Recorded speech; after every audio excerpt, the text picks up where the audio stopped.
Well, the Western media has said this many times over decades, constantly claiming that China is on the verge of collapse. It's always false. I mean, even the claim that China's economy is not growing is ridiculous.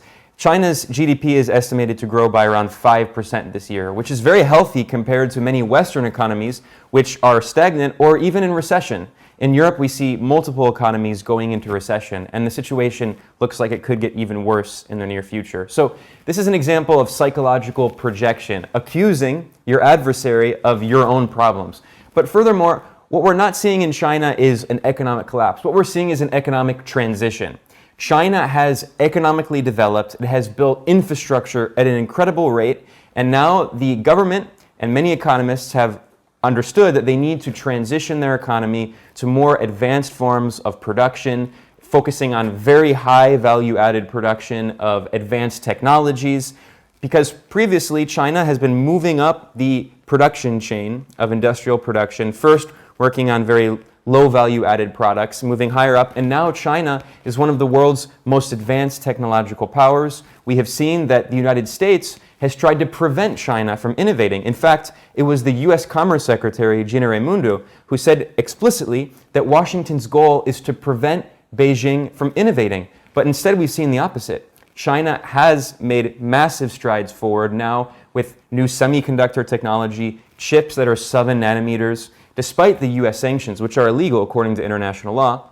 So what we're seeing is an economic transition away from a focus on infrastructure, physical infrastructure production, and now more China is focused on a transition to technological production, advancing and developing human capital and not simply physical infrastructure. So yes, any economy that is going through a transition is going to face some difficulties, but China is still absolutely advancing, its economy is growing, and it's moving into the future. So I need to stress once again that this seems to be a hypocritical example of Western economies, which have been stagnant under a neoliberal model for decades, with very little growth, and their economies have gotten poorer with more and more inequality, more and more political dysfunction. It seems to me that the Western countries are projecting their own insecurities on China.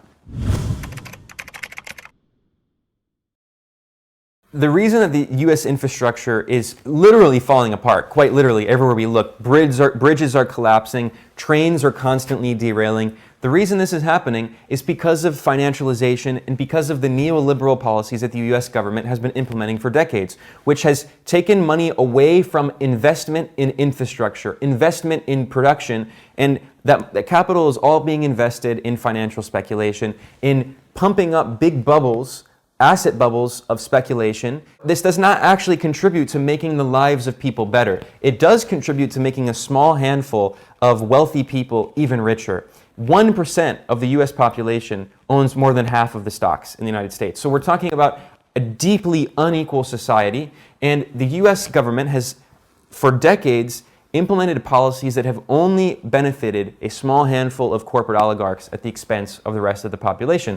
And when we look at infrastructure, we see the exact same problem. All infrastructure in the US is privatized. Not only am I talking about railroads, which are all privatized, but even roads are increasingly privatized. Even water systems are being privatized. The electrical grid is being privatized. The telecommunications grid is privatized. In China, this is all state-owned. So the government can develop infrastructure, and it can do so in a way that isn't necessarily profitable, but it understands that in order to have an advanced economy, in order to have economic growth, the government has to invest in the natural monopolies in industries that are not necessarily profitable because the people benefit. In the United States, the reason that there has never been good public transportation is because, one, it's not profitable and everything is privatized, and two, large corporations lobby the government to prevent the construction of public transportation. In particular, big car companies, which are privatized in the US as well, preventing them from investing significantly in building high-tech railroads, fast trains. I mean, what's funny is in the US talks about fast trains, but compared to China, or even compared to other countries in East Asia, the so-called fast trains in the US are slow. There are no bullet trains in the United States. So all of this infrastructure is privatized. For instance, railroads as an industry typically are not very profitable. This is a form of infrastructure that is needed for other industries, but it's often difficult to make a lot of money on railroads. And in the US, all of the infrastructure is privatized. But in China, the banking sector is owned by the state, which means that the public banking sector can give out loans to develop infrastructure in a way that is beneficial for the people of China, not for a small handful of corporate oligarchs who are trying to make money off of it, like in the United States. And China has been able to develop all of this infrastructure, in addition, through state-owned construction companies. There are no state-owned construction companies in the US. It is all for-profit construction companies. Compare that to China's state-owned construction firms, which are not interested in simply making money in the short term. They're interested in developing infrastructure, and that's why China, in such a short period of time, in just a few decades, has been able to develop so rapidly with some of the best infrastructure on the planet.